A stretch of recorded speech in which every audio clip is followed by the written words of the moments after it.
Welcome to the What to Read Next podcast. In this podcast, your host, Lori Amin, will interview published authors to chat about their work, journey to getting published, and their book recommendations. If you share a passion for books and always looking for your next read, then join us. Hi, Geoff. Welcome to What to Read Next podcast. Thanks for having me. Great to be here.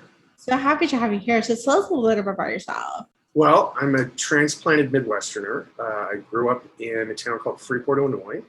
And in my early 20s, I moved to New York for what I thought was a 3-month job, and that was 25 years ago, and I haven't left yet. So at this point, I might never leave. I've been career-wise, I've been in various ways a comedy writer for most of my life. I started out in the weird thing is I started out in the 90s, and I wanted to be a political satirist because I grew up reading, like, P.G. O'Rourke was a columnist in Rolling Stone who I really loved. Gary Trudeau, who did the Doonesbury cartoons, which were very political, was kind of an idol of mine. And that was the kind of humor I wanted to do. But after I spent a couple years trying to make a living at it, I realized that's a business that there were only about 3 people in America who had that job. And anytime you're trying to get into an industry that consists of 3 people, your odds aren't really good. So I figured pretty quickly that I needed to do something slightly different. So I started writing screenplays, and I was a working screenwriter for about 10 or 12 years. I wrote, I think, somewhere around 25 screenplays, of which I think I got paid for maybe half of them, and 4 of them wound up getting made into movies. All of them were family films, which is weird because mostly what I wrote was not family films, but that's just what got made. And the most popular of those was probably an Eddie Murphy movie called Daddy Daycare. Yeah. Oh, and I also wrote a Robin Williams movie called RV. I was one of a bunch of writers who did the Disney remake of The Shaggy Dog with Tim Allen. And so I did that for about 10 or 12 years, and then the movie business kind of started to change in ways that made me realize I either needed to move to Los Angeles and start writing for television or find another way to make a living. So I found another way to make a living because I'd been to Los Angeles and I did not want to live there. And that's when I started writing books. I initially, I was a comedy writer, so my kind of value added was things that were funny. And so I went to the bookstore and I looked around and I was like, well, where are the funny books? And mostly they were in the children's section. So I started, because I don't know what, there's something about, like, adults don't actually want humor. They want their humor leavened, like they want their drama leavened with humor, but they don't necessarily want humor on its own. But kids seem to. And so I started writing kids books for, like, middle grade kids, like 10 to 12 year olds. I've written about 10 of those now. The most recent one I co-wrote with the actor Kevin Hart, and that just came out. And actually, I just found out yesterday it's on the New York Times bestseller list. So that's exciting. Congratulations. Thanks. And then the reason I'm here, which is Lights Out in Lincolnwood, is my first novel for adults. So tell me about Lights Out in Lincolnwood. What is the elevator pitch? So it's a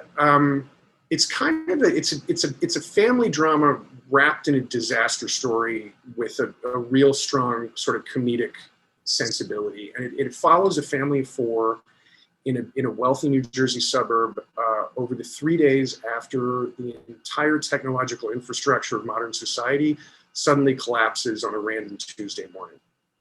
And so the power grid goes down, phones don't work, laptops, televisions, any car manufactured after about 1975, because they all have electric starters, everything that's got a circuit board just stops working. And in the context of the story, nobody can really figure out whether this is something that is permanent, in which case it's probably the collapse of civilization, or temporary, in which case it's just a big pain in the neck. And so day one, things are reasonably, amicable. There's kind of a we're all in this together quality to the community. But by day 2, people are looting the Whole Foods. Day 3, the neighbors form a militia, and just things get really weird. And And so the family at the center of this, the Altmans, they're 4 people, it's 2 teenage kids and a mom and a dad, and they're all wrestling at the beginning of the story with various problems of greater and lesser importance. And where a lot of the comedy comes from is things like trying to figure out, like, at what point do you stop worrying about your kids, college application essay and start worrying about where you're going to get clean drinking water.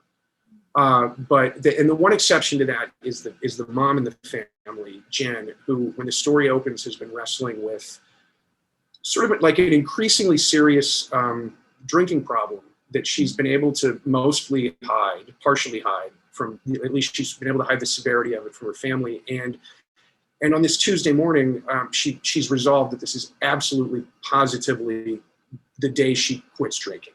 Mm-hmm. And then the lights go out and that resolution gets tested in ways that are consequential to the plot.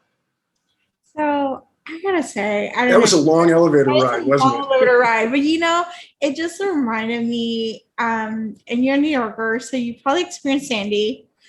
Yes, that's exactly where this came from. We lost Sandy, and I lived in New York, and so I experienced Sandy, and that's just like what happened. Like no power, like no trains, nothing was exactly.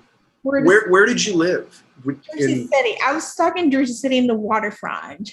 So most of my stuff was in New York. So I take the path. Like I lived like Hudson River. Here's right.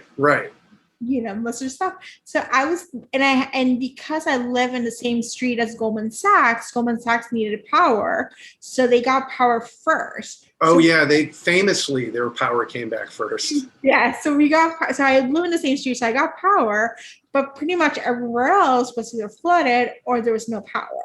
So, right. And the trains were not working. Yeah. And we had the additional problem of we're at the top of a 10-story building, and we lost not only power, but water. Mm-hmm. Because, the water gets up to us through pumps, and the pumps, with no electricity, the pumps didn't work. We didn't have any backup. So I would have to and we just got immediately reduced. We're on, we're in Lower Manhattan. We're about 20 blocks from where the power was on. Mm-hmm. And we were very immediately reduced to just sort of like a hunter-gatherer lifestyle.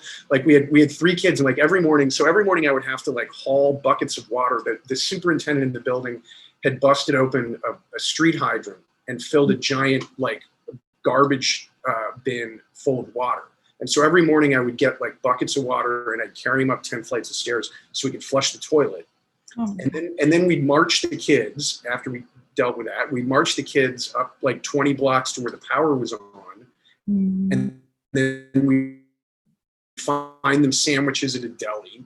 And then we'd go to a friend's house and we'd shower and charge our phones. And then we had to get back downtown before the sun set because there were no lights in the streets. And then we would just, we go to bed at 7:00 because we didn't want to run out of our flashlight batteries. And it just got and that was where the Lincolnwood book came from, because ever since then I've had this feeling of I'm completely dependent on these complex systems for my basic human needs. And I never have to worry about my basic human needs because when I turn on the tap, there's always water. And when I go to the store, there's always food in the shelves. And the thought of if all this went away, what would I do was, I sort of had 2 choices once I was confronted with that, which was either move upstate, buy land, dig a well, and acquire some livestock and firearms, or write a book. And I wrote a book, which was probably a poorly adaptive, response, but that's what I did. So it's all good. Yeah, my family live in Puerto Rico, so they experienced Maria, which is the power grid was off for about 4 months. They did not have a generator. It was water coming from different places, so it's natural disaster. So you don't realize how dependent you are until it's gone. And it's the grid, how important the grid is, So. Yeah. Yeah. And so that was, it's that kind of fear that's sort of the issue at the heart of Lincolnwood. Yeah. But it's leavened with comedy. Yes. It's it's not just a horror story. Yeah. Yeah, I think it's good. Look at the positive side of it, and how ridiculous it can be at the same time. So But thank you for reliving the memories of Sandy. I haven't thought about that in about almost 9 years or however long that's been. Yeah, it was a thing. Yeah. It was like that. Yeah, it was like if you were there in New York during Sandy or during the blackout, like you just know, like, that moment. It's like, you're connected to. Yeah. Well, and the interesting thing in the family in the story, I had to, and actually everybody in the community in Lincolnwood, I had to accommodate, I had to account for the fact that like they all would have experienced Hurricane Sandy. Mm-hmm. So they actually would have made various, they have stockpiles of water and food because of Hurricane Sandy. So it made it a little bit like the situation is slightly less dire because everybody in the fictional story also went through that. That's good. So I'm assuming you wrote some of this during the pandemic. So which is another disaster or believe it or not, I wrote the entire thing before the pandemic started. Oh my God, that you're lucky. Well, but it's weird though, because it's turned into this like kind of current events bingo card. Like, the pandemic happened and I was like, that's a little weird. And then there were, when all the protests happened last summer, my neighborhood got looted, which is very similar to what happens in Lincolnwood. And then, in January, there was the white guy militia insurrection in DC, which is very similar to what happens in the book. And then in February, the Texas water and power, crisis happened, and everybody, it was like Jesus, everything in this book is kind of, and I'm just hoping like nothing else in the book comes true, because it can get a lot worse.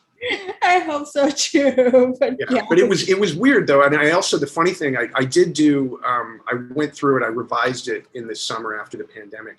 And I came upon, toward the end of the book, there's a line of interior monologue from one of the characters where they think to themselves, what are we going to do when we run out of toilet paper? And I wrote that 4 months before the global toilet paper shortage. And when I saw that, I was like, should I make more of that? And I was like, no, I'm just leave it alone and not try to capitalize too much on the fact that it actually happened. Oh my gosh, so you're like a prediction, like, It's creepy. It was pretty creepy. Like, somehow you predicted, the world was almost gonna end, So I did not want to. I really would have rather that there not have been an apocalypse right before my book about a fictional apocalypse came out. Yes. I don't know. It actually might be really great timing. I don't know. It's still, the jury is still out on whether that was really good or really bad timing. So I got a question. What was the process of getting, writing for adults, transitioning out of middle grade children's book to adult? Was it any easier, any harder to break that ground, or? It was, in some ways, it was easier to write the novel for adults because what's the thing, and I think, Lights Out in Lincolnwood, it's going to be, I think, my 11th book, and it's as much as I love the ones that I did for kids, it's much closer to my heart than those are, because it's written for me. Like, I'm the audience for that book. And when I write for kids, I've always tried to write for the 12-year-old in me, but I haven't been 12 in a really long time. So it's always like the process with writing the kids book is thinking, well, what do I want to write? And then is a 12-year-old going to relate to that? And I will frequently have to, when I write a draft of a kid's book, I'll frequently have to go back through it a second and do a draft that's entirely like, let's take out the stuff that the 12-year-olds are just not going to react to. Except for the occasional thing that you sort of leave in for the parents in case they're reading out loud to their kids, which there aren't a lot of parents reading out loud to 12-year-olds, but the book's aged down to the age where some people do that. But so it was weirdly easier writing for adults than it has been writing for kids. That's scary. Well, I think obviously you're your own audience, so you probably want to it's more easier to so you're more connected to yourself as opposed to a kid when you have to think about what a 12-year-old thing, what's current for them. It's a little different. Like, you have to write. So completely.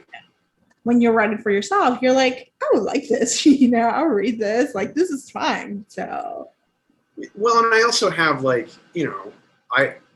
I have the voice of a 50-year-old, mm-hmm.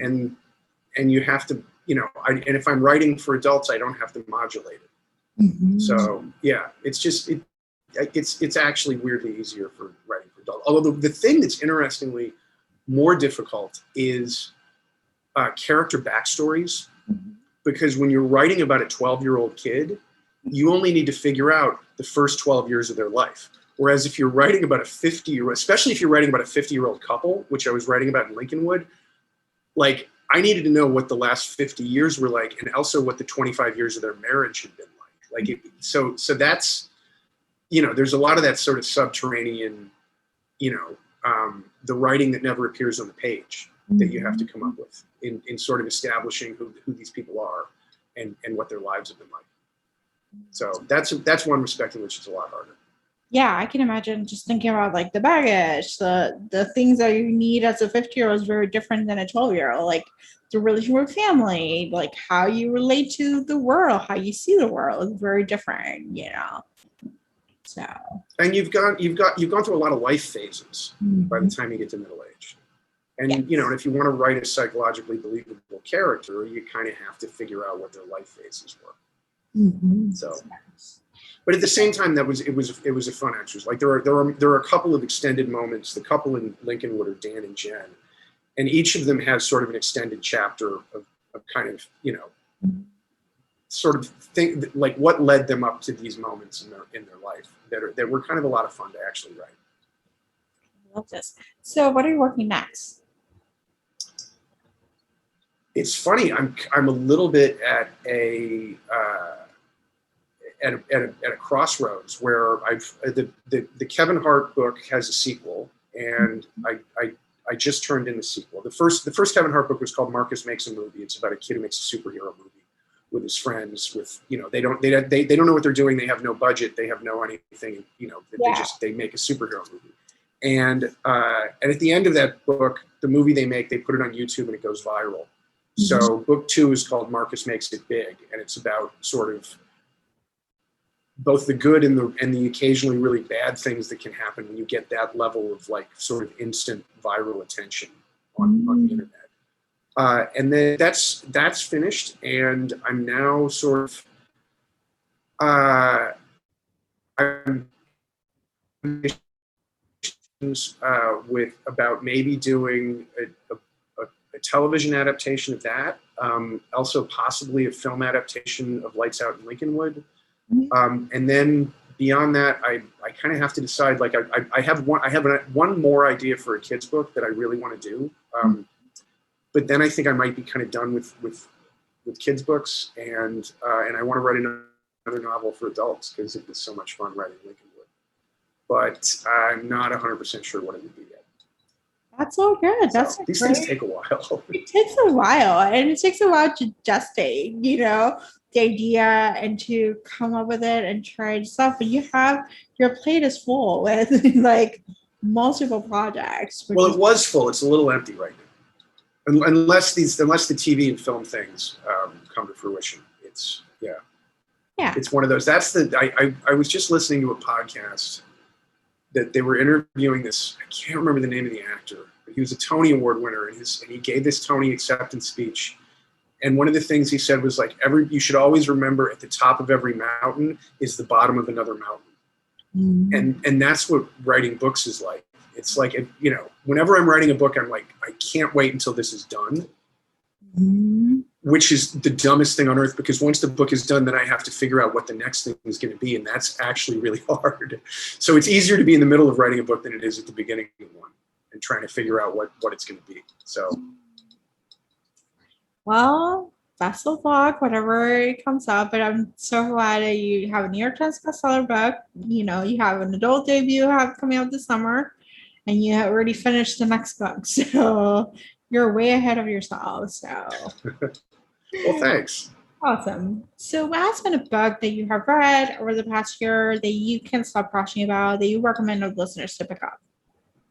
So, in terms of fiction, Ayad Akhtar's Homeland Elegies, mm-hmm. which I picked up. I took my first post-pandemic trip. I went and visited my mother who lives in Oregon now. And I brought that book on the plane and I just couldn't put it down. It was so good. And it's this weird amalgam of, it's shelved under fiction, and there are elements of it that are nonfiction. And it's about the main character is Ayad Akhtar. But it's fantastic. I couldn't recommend it more. And then the other one, which I read a couple of years ago, and I keep bringing up to people because it had a real influence on my thinking, was a book called Behave by a scientist named Robert Sapolsky, who is mostly a primatologist. Like he studies apes, and he sort of breaks down the sources of human behavior from literally the way your neurons fire in your brain, all the way up to the influence of hundreds of millions of years of evolution on us. And it was just, as a writer, it was this really fascinating insight into all the facets of what makes people do what they do. And there was a lot in it about sort of the way that our brains are almost wired for tribalism in a way. And a lot also about the really huge impact that early childhood has on your personality and your behavior, well into adulthood. So that was really, especially if you're a writer, I think it's a fascinating book that I just keep coming back to. I love this. Tell us where you can find you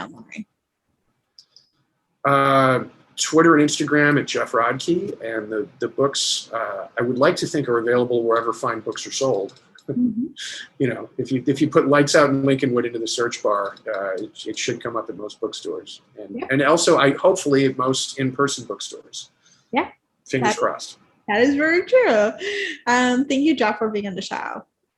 Thanks for having me. This was great. If you enjoyed this podcast, feel free to share with friends, subscribe, rate, and review the show. This is the easiest way to support the podcast. For book recommendations, author interview archives, and other fun book resources and tips, please visit WhatchWeNextBlog.com. The Watch Read Next podcast is part of the Frolic Network.